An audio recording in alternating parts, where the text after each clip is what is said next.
Hey y'all, and welcome back to My Creative Life with Kel Sweetie, where we talk about books and essentially do whatever our creative hearts desire. Happy New Year! Happy New Year! Welcome to a new year of videos. Here on the channel, we're going to be really toning in on a lot of new things, some same things, but really going to be focusing in on some things that I want to talk about at the beginning of this video. And then I want to get into my January TBR as well as my December wrap up, which is extremely short because it was the holidays. Who am I kidding? I was not reading as much as I usually do. So let's get into that. I'm really excited to talk to you guys about it.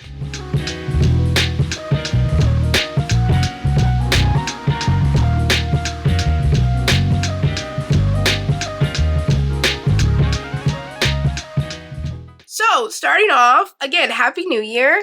I am really excited for where this channel is going in the new year, where all of my social media and everything is going this year. I think doing Vlogmas, while it tired your girl out, I think it really made me kind of doing so much content so soon, like one after the other, really opened up the idea of like, what do I really want to do on here, as well as how do I want those things to look, and what is the best way for me to go about doing them. I'm not saying that that's how those videos looked. Some of those videos were better than others, but I do think it's clear what I want to do with y'all and the community I want to build here on YouTube and everything. I really want to focus in on booktube and reading books and talking about books on here in the whole scope of me being a creative and still decorating and thrifting and crafting and everything, but really like a lifestyle of reading and what that is as a creative. And I especially want to do that with Black women reading horror and thriller. One thing I've noticed since like the last couple of months of trying to build my book community, not really just here, but like on Instagram and even TikTok, is while I am lucky enough to have some book friends and everything now, I have noticed that Bookstagram, BookTok, BookTube, we have a problem here where while yes, we have Black booktubers and they are showing up, slowly but surely we are showing up on y'all's screens. What I have an extremely hard time finding are the Black women booktubers who read horror and thriller and unhinged literary fiction like y'all have found that I love to read on here. I feel like I was talking to somebody recently and I was just saying that like I would love to have more suggestions of Black horror and thriller writers who are not just talking about historical fiction in that type of idea, or just horror in and of itself is a socio-political metaphor. More times than not, that's the story you're reading. That's what it actually is about, not just the slasher and the gore and the whatever. And that's what I love about the genre. I would love to have more Black girlfriends who read those types of books. Black women can be unhinged and love unhinged stories and are not perfect. I really want to build that community here on YouTube, on Instagram, on TikTok. I'm really excited in this new year to find that community because I know I'm not special. I know that those people are out there looking for others in the community who also look like themselves and have some similar experiences to the books as they might, that some of our counterparts might not. I am tired of getting the strange looks when I tell somebody, yes, I read, and then they ask me what I'm reading, and I tell them, yeah, it's about a suburban mom who's slowly turning into a dog and her husband is gaslighting her into thinking that she's not. Sometimes you just want somebody to go, that sounds good. I read that last week. So that's a little bit of a roundup, and you guys will see more throughout the year, and especially next month is what I have planned on the direction that I kind of want to go with the channel from here on out. During the holidays, we will still be getting some hauls, and I will still be thrifting because I am a creative. At the heart of this channel, I still want it to be my creative life and everything, but I want the rest of the year and majority of the year to be a huge focus on books. So I'm really excited for that, and I'm looking forward to what comes of it. And I hope y'all stick around to see what comes of it as well. With that being said, let's get into my TBR and my very, very short wrap-up. So, getting into my December wrap-up first, I had a very short reading month. I hit my reading goal. I actually was one book over my reading goal because I got sick and I was able to push one book in before the end of the year.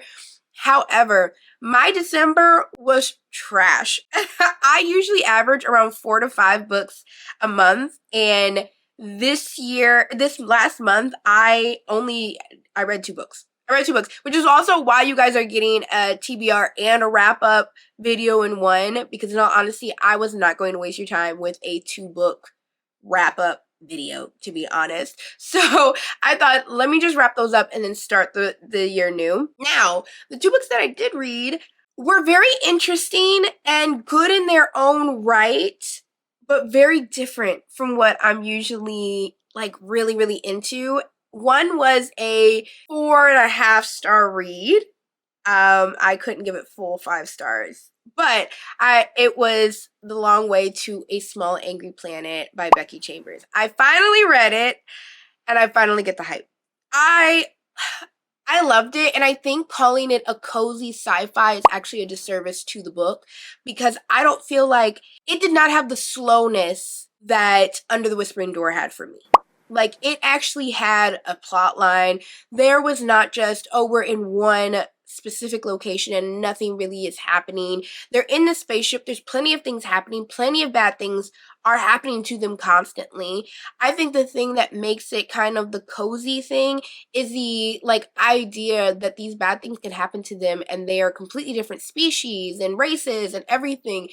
And they still try to find themselves and the good of themselves and the good of other people during those bad things that are happening. And I love that. As I'm a gushy little jelly bean at heart, and I absolutely love that concept. I love that I was never really bored reading it. I was surprised myself a couple of times while I was listening to it. Laughed a couple of times at some parts. I thought there's some really great quotes in there that talked about you not being the sum of your parents' parts. I love those messages, and I think the biggest takeaway of a quote that I remembered was talking about fear and the idea that fear is just a reminder that you're living, and that a lot of the hatred or the politics surrounding a lot of decisions that we all make are really surrounded in just rooted in fear. And that was a very like deep concept for me, as the idea of like going into anything that is fearful. I just loved it. I really, really loved it. I thought that all the different characters you could like relate to them in different parts of yourself in one way or another sometimes. It was just so nice. It was nice and warm and cozy, but not in this very like boring way. I feel like Under the Whispering Door was so boring for me because they never went anywhere. Nothing hardly ever happened. It didn't feel high stakes. And in this book, I feel like there were high stakes. They like figured them out and everything. I thought like all of the characters seemed interesting to me. The world was built out so well. You really could visualize the world that was being built in the universe that Becky Chambers takes you into. And I loved it. I think that it's called a sci-fi, and it makes sense that it's called a sci-fi. I had talked to somebody, I think on my last video or so, as many videos as I did during Vlogmas, I was talking about what I planned on reading in December, and somebody had mentioned about they hated it because it wasn't really a sci-fi. I agree that if you like sci-fi novels, I don't think that you'll like this, because really what makes it sci-fi is the fact that it takes place in space and that it's on a spaceship, but there's no real scientific phenomena happening. So it's more like this is scientific in the sense that, yes, it takes place in space. But it's not much science fiction, it's more space fiction.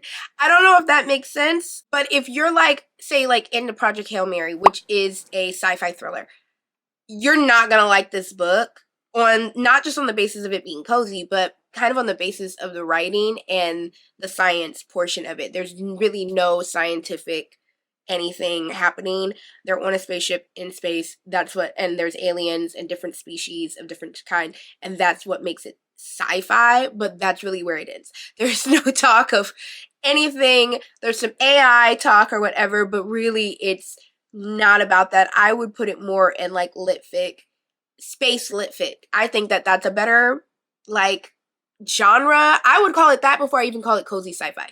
Regardless, I absolutely loved it. The reason why I'm giving it about 4.5 is just because I don't think that I would recommend it to absolutely everybody, and I don't think that I walked away from it and I went, that was the best book that I ever read.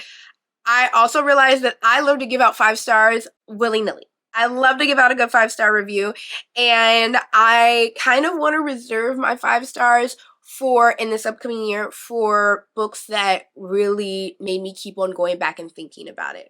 And while I loved moments in A Long Way to a Small Angry Planet, I don't think that I'm constantly thinking about the book and going back to it and going, God, that part really just got me.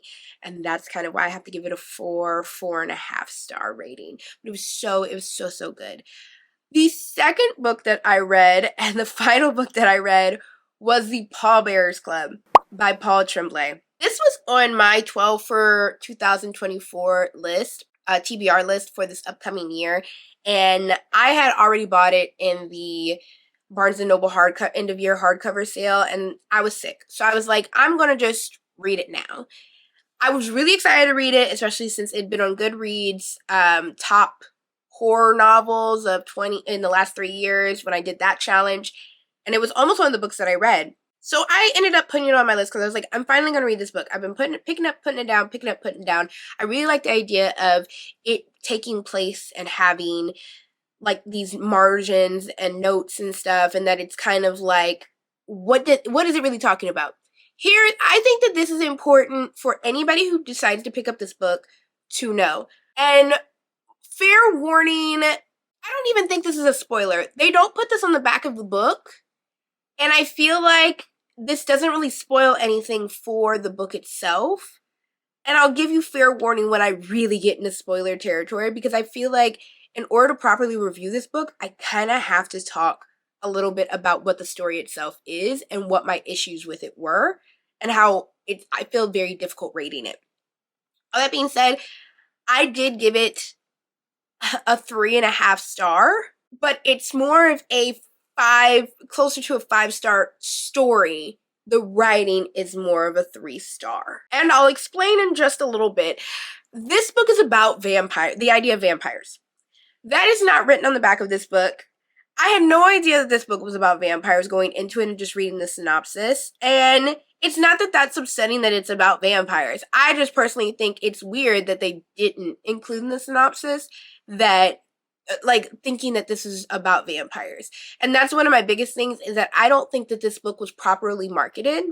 They kind of market it as this chilling thriller, or like this, they market it as a thriller. It is not a thriller at all, like in any case.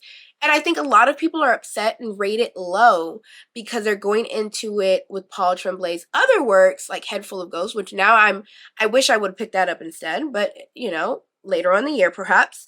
But you go into it thinking this is a thriller, especially based off of his other work. It's not. So fair warning on that. It's also about vampires, but it's not. So if you want to read about vampires, I'm going to tell you right now, this isn't the book for you either. You see where I'm going here, where I'm like, I have to tell you some spoilers in order for you to properly review this book. I don't think that I would recommend this book to anyone, to be honest, because I don't personally think that it was good writing. I think the idea was really great. I loved reading it and seeing these margins and doodles and these letters at the end of every chapter, and the idea that somehow the best friend, Mercy, got a hold of this manuscript that Art has made and is like reading it and going, this didn't actually happen, this didn't happen, this is how this actually looked. I love that. I love the notes. I even loved hearing it in the audiobook. But I don't think that it was good execution. I think that Paul Tremblay had an amazing story on his hands that could have really been chilling and have been a huge horror in the sense of social horror, as much as Train Spotting is a horror. I personally think that Train Spotting, the movie and the book, is extremely horrific and chilling because it is very real, but the way that it is talked about is so, in those, like, that whole situation is so scary because it's so possible. I think that's where Paul Tremblay should have taken the book. And instead, he focused so much on making this vampire thriller that made you think, do I have all the pieces? That you were so confused the entire time you were reading it that you couldn't get into the book itself. You were also very bored, and by the main character who's writing the book. Mercy herself is not necessarily boring, but she doesn't play the part she probably should in the book. This is your spoiler alert. If you want to read this book still, fast forward. I have chapters down in the description so you can move forward into my January TBR and everything. But this is your spoiler alert. Don't say I didn't warn you. And now I'm going to begin with my absolutely raw review. This book is about substance abuse and delusions and depression and lack of self-worth. So those are trigger warnings.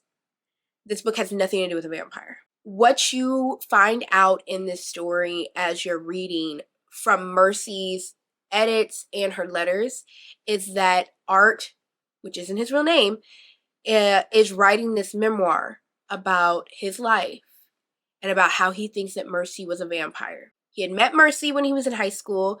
Art has huge, severe scoliosis. He's basically turning into himself. He also has elements of Munchausen's syndrome. All that being said, he was sickly. He was a nerd. This all takes place in the 80s.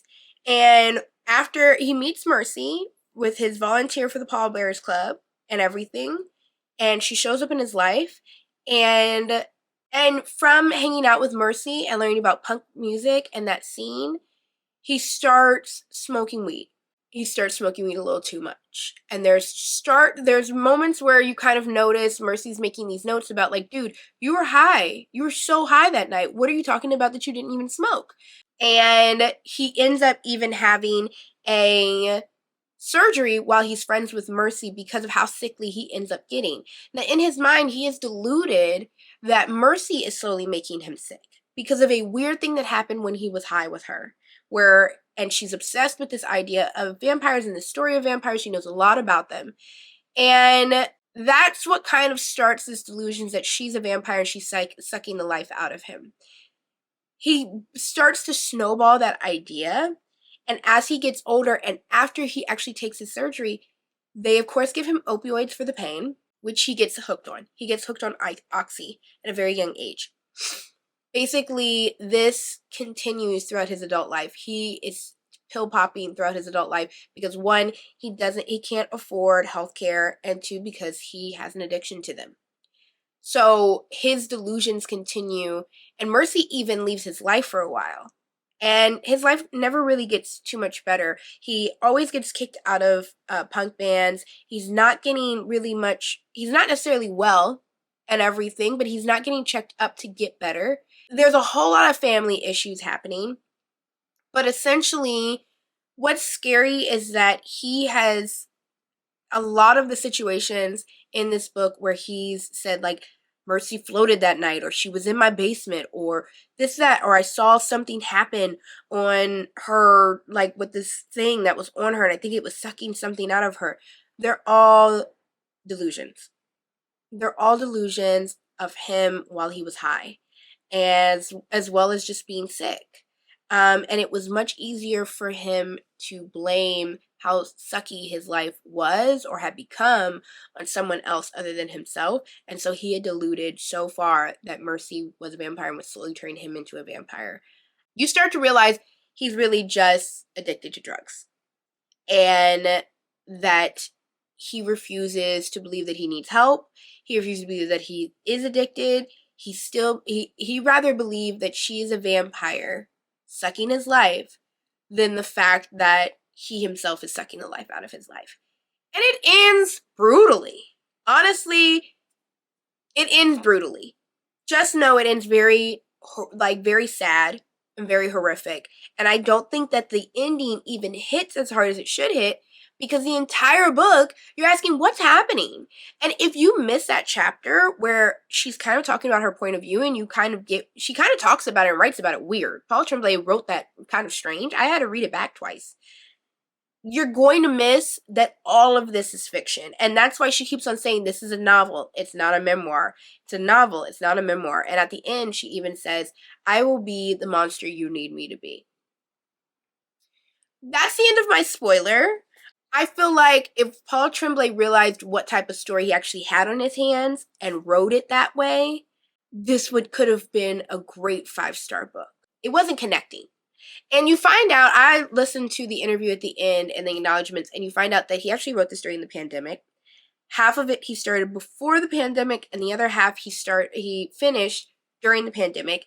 And that also kind of reads why it feels disjointed. It feels like you get to a certain part halfway through, and it feels like it completely flips and everything, and like he started to get the story that he was actually writing. I don't really recommend it to anybody. I think that I have read that there are way better Paul Tremblay books out there, so I don't want to blame it on the author, because he's obviously making books that people do love, but I don't think that this is the book for you to start on your Paul Tremblay journey.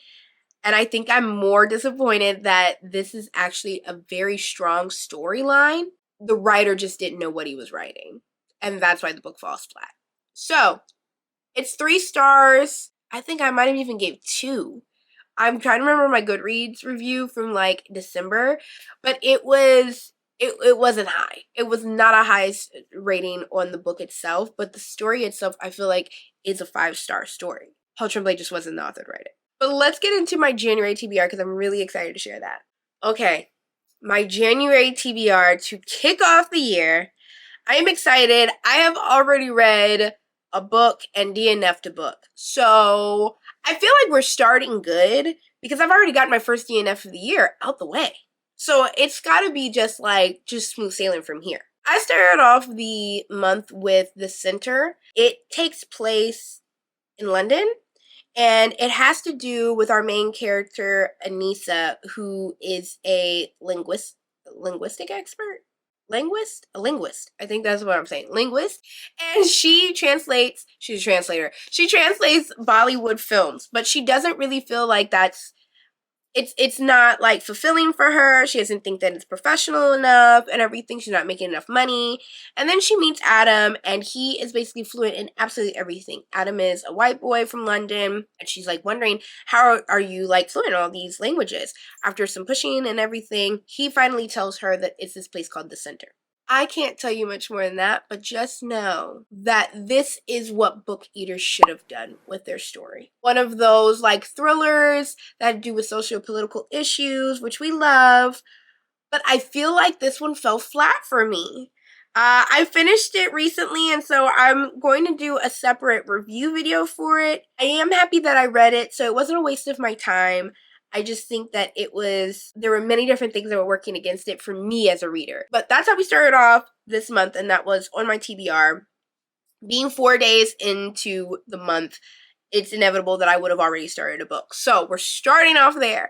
Now we're getting an idea now skipping Christmas. We don't even need to talk about that, because to be honest with you, I DNF'd it at the 70% mark because of some racist tropes that started happening, and I didn't too much care for it. The reason why I was even reading it in the first place is one of my favorite Christmas movies, Christmas with the Cranks, is apparently based off of it. The movie, watch Christmas with the Cranks. It's not racist. It doesn't have these tropes or anything. They changed all that part, thank God. I'm very confused on what that book was, but I DNF'd it. It was a waste of my time, to be honest with you. And now we're going into the TBR fresh. So, I am doing winterween this year, a challenge done by a YouTuber on here called Gabby Reads. I am really excited. Today's the first day, and I have already started my book. Essentially, winterween is a challenge that she hosts, usually during summer and winter.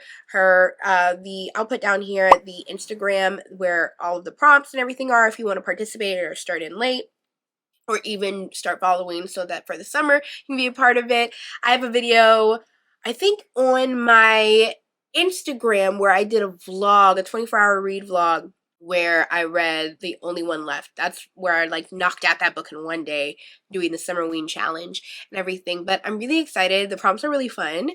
And for that challenge, I'll be reading Ninth House, The Girl with All the Gifts, and finally Dreaming of You. So, Ninth House. Majority of you know what Ninth House is about, but because I'm late, I'm just now reading it finally because of one of my book buddies, Roxanne Bye Bun here on YouTube, started reading it, and her reading reviews, which by the way, she's getting into books as well, a fellow artist getting into books, so go follow her over there. But her reviews about how the book was going were so good. I was like, I'm finally gonna read it. It must be amazing. I'm finally gonna read it. I've started reading it. It's so good. It takes place at Yale. And our main character, Alex, apparently has a special gift of seeing ghosts. And she's enrolled at Yale by a special society that are essentially like the Illuminati, to be honest with you. It has all of the most powerful people in the world in these secret societies that do these magical rituals in order to keep them in places of power and to know information that can keep them powerful and this, that, and the other. But the use of the dead and ghosts are necessary in order to do some of these rituals. And that's where Alex comes in, because she can see ghosts clearly. Now, Alex is not your usual Yale type. She is a dropout. She's just kind of rough and everything. At her heart, she's a jelly bean. She's like one of those jelly bean at her heart types, but like hard outer shell. I love it. I love the main character, to be honest with you. And yeah, that's essentially the basis of the book. Something happens. She figures out some information she shouldn't know, and I think that she ends up figuring out a way to try and take the society down because of what she finds out or something. I don't know. That's speculation on that part, but everything beforehand was completely true. It's really good so far. I really love the writing aspect of it. It does switch it between the point of views of her and her like trainer, Darlington, which I think is very interesting. Sometimes, again, like I just spoke about with Pallbearer's Club, it gets a little confusing. But for this book, I feel like it was written well, so you don't really get confused. That whole dark academia thing, I see why people are obsessed with that. I could see myself starting to read some more dark academia books. As long as they don't get too historical, I think if there's more accessible books like that, I would love recommendations down in the comments. I think like The Secret Society is one that a lot of people are always talking about, which is one that I maybe will check out later in the year. But if you have some good recommendations, please let me know, because I really love this book so far. I plan on reading Hellbent. I heard that it's not as good, but it's still good. So that'll be probably sometime later in the year, maybe next year. Who knows? We don't know. We're only in January. The other book that I'll be reading this month is The Girl with All the Gifts. This is another one where I am not sure the real basis of it, but everyone says it's such a good book. So I'm finally reading it, but one thing that I think I have kind of put together is that it is this young, like 6-7-year-old girl, and she is alive after a pandemic has hit. I think a zombie pandemic has hit, and I think that she's part zombie. Like maybe she's half zombie. I don't know, but there's something having to do with zombies. Everybody that I've seen like review it say like, okay, well I started it and now I can't put it down, and that there's parts where they've been crying, and there's just like all these different things. And I'm just like, I want an amazing book like that. So I'll be reading that as well. Keep in mind, all of this is going to be within a week. So I do not have a very long TBR this month because of the fact that I'm kind of trying to give myself a net that if I finish winterween like I should, oh my god, the world's my oyster. I have plenty of books to read now. But if I don't, there's no pressure for me that I like didn't meet my goal. You see how I did that? I'm being nice to myself. Right. But that's one of my second books for the winterween challenge.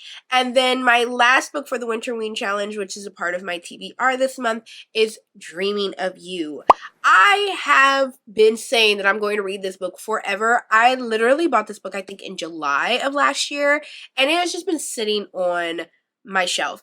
Either I think it's because it's an easier read, or I'm thinking it's easier read, and it has to be a physical read. There's no audiobook for it, which makes things harder for me because of my job and I'm just constantly doing things. It's so much easier for me to read via audiobook than to read physically nowadays, just because I don't have the time to sit down and like actually read word for word books anymore. I also have heard some things about the author being kind of like not the best.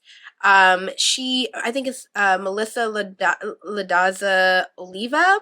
She has kind of, I think that I've heard some things and read some things online that she tries to adopt this like immigrant struggle that she personally hasn't had. I've also heard that Selena's own mother didn't too much care for the book itself. And that's a little scary considering what the book is about. So, the book is about a main character. I forget what her name is. It's not coming to me at the moment, but she is an author. It kind of feels like a memoir, but here we are. She's an author. She's having trouble writing a book and everything, and she's trying to call on to the creative spirit and everything of Selena and brings her back from the dead from some sort of ritual. Something happens and something goes wrong. And the whole book is written in verse, like poems. That's interesting to me. That's why I picked it up. The story itself kind of sounds interesting, but now that I've kind of heard some of the political things that kind of feel icky about the author, I think I've just been putting it off instead of reading it. So, I am reading that a part of Winterween. One, it's short. Probably the shortest novel on my TBR shelf right now. And I just need to knock it out. I need to finally just take care of it. I think I need to quit like allowing whatever news is around the book to like prevent me from reading the book and to just read it. Something made me pick it up in the first place because I hadn't heard anybody talk about it and I was just shopping around in the store and I saw it and it made me pick it up. I need to tap back into that and knock it out. So, those are the 3 books that I will be reading for Winterween. I'm really excited for it, especially with how Ninth House is going right now. I'm excited to see what the rest of the challenge will be. It's going to be for the whole week, so if you're not following me on Instagram, where I will be posting reels and posts and everything that are a part of the challenge over there, make sure you do so you can keep up with that and keep up with how those books are going for me. As for the rest of the month, I'm just trying to read one more series of Unfortunate Events book. That's the end of the goal. Literally, I did not read. I kept on saying at the end of last year, I'm gonna do a 24-hour read of the series of Unfortunate Events so I can maybe knock out 2 or 3 books. I kept putting it off. Kept finding other books to read. I kept putting it off. I didn't want to do it. I need to finish these books because there's a part of me that really does want to finish these books. It's not just me like forcing myself to read them and it's like, you don't even want to read those books. There's a part of me that is interested in finding out finally what happens in those books because when I was in 4th grade, when these books came out, we would read them and I think we only got to the 11th or 12th book, but it was not the end. We never really got to the end because we went into 5th grade before the next book came out and everything. So I never really found out what happened at the end, to be honest. So part of me is like, what happened at the end? But also, there's a part of me that really does appreciate what these books are trying to do. That when I was a kid, I didn't realize what it was trying to do. And that is like have these metaphors for life experience that many children end up experiencing when they're just thrown into the world and why they may not be succeeding in life or school or whatever the case is. And I kind of like figuring out what those metaphors are from these really insane situations that Lemony Snicket is putting them in. And the whole reason why I even picked up this whole series in the first place and why I have such a soft spot for it is because of Brett Hellquist's illustrations. His work is so amazing, and really copying his work when I was a kid did teach me how to draw and made me just love drawing. I love his work now. I still love it. I wish I one day want an original Hell Quest. So this year is the year. I am on book 6. So I have 6? No, I have 7 more to go. I have 7 more to go in order to get to the 13th book, the end. And I think it's completely possible for me to do this. They're not long books. They're not small type. They're not crazy like how they're written. I should be shooting through these books. And there's a part of me that feels like I'm losing because I'm not finishing this series. And it doesn't help that they were a gift from my partner. And it was a really sweet gift of him. And I really want to finish them. So that is the literal only other thing on my TBR past winterween is to finish one of those series of unfortunate events book. And I know the other problem is that I don't like the audiobooks. They're read by Tim Curry, who is the main actor of one of my favorite movies, Clue and Rocky Horror. He's amazing. And I think that it was amazing that they chose him for to do the audio for these books. The problem is that the Jim Carrey version of A Series of Unfortunate Events and the narrator for Lemony Snicket in that movie, chef's kiss on how he read the narration for Lemony Snicket. And no matter what, that man is Lemony Snicket. I can't hear anybody else be Lemony Snicket. Anyone else and it just sounds wrong. This doesn't feel like the Series of Unfortunate Events books. This feels icky. I don't like it. So I've tried. I've really tried to just listen to Tim Curry read and have some appreciation for Tim Curry, who is a great. I can't do it. I can't do it, and it just goes back to the fact that I am not physically reading my books anymore because of a lack of time to sit down and read the book. I have plenty of time to listen to the story, but I have no time to just sit down and physically turn pages and read the book anymore. And so that has provided to me not finish these books. But considering that I've already finished 1 book. I have plans to finish 3 books within a week. And then that leaves basically 2 weeks for me to get my shit together and read at least one of these series. I think I can do it, and I believe in myself to do it because I have to do it. I cannot let another year go by and these books have not been read sitting here on my shelf. They're staring at me and I hate it. So, for the last roundup of our TBR this month, we're adding The Center because we read The Center. It was on my TBR. I've already read it. It's a short read. Honestly, I do recommend you to go read it. Even though it didn't hit for me, I think that has to do with my lack of socio-political background on Pakistani and Indian relations and racism in the UK towards those groups, as well as their societal system and how their society in those countries really work.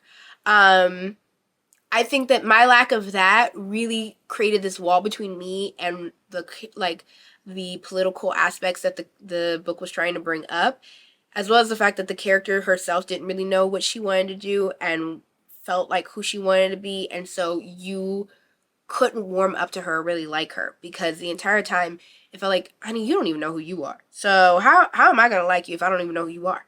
So I do recommend you to read it if you want to look into that. You may have a better chance grasping those concepts than I did.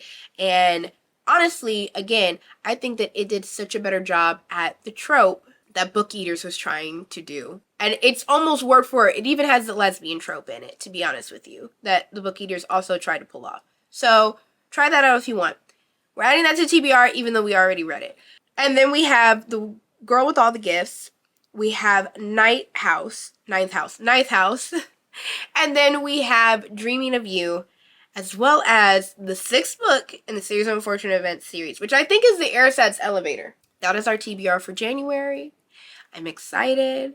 I'm in the throes of it right now with winterween. We will see if I will finish it. I will be coming out with a winterween challenge video come next week, so you'll get feedback from all of that, and it'll be vlog style as I've liked doing in the past, so look out for that. I'm excited. I'm excited for the channel. I'm excited for January, and what I'll read. I'm excited for next month and what I have planned and everything. I'm super excited. So follow me on Instagram, on TikTok, and everything. And thank you all for coming into the new year with me and watching my videos and seeing these growing pains that are happening. I am still brand new. I only started last September, and thankfully for other really great people in this community, they have supported me, and you guys are here because of people spreading the word and you guys just finding me organically and liking my stuff. I hope that I can continue to make really great content and that it will just get better in the new year. And yeah, I'm just excited. I'm so happy and excited. So look out for the next one, and comment down below what you're reading this January. I would love to know what other people are reading this January, because I feel like when the year starts, everybody's full of possibilities. They're just like, oh, this is the year I'm finally going to read this genre, or this is the year I'm finally going to lean into this genre, or I'm going to read this book. We're finally reading this book, or whatever. So I'm excited to hear what you guys may be reading. Let me know down in the comments. I would love to know and add to my never-ending TBR list. And I'll see you on the next one. Bye.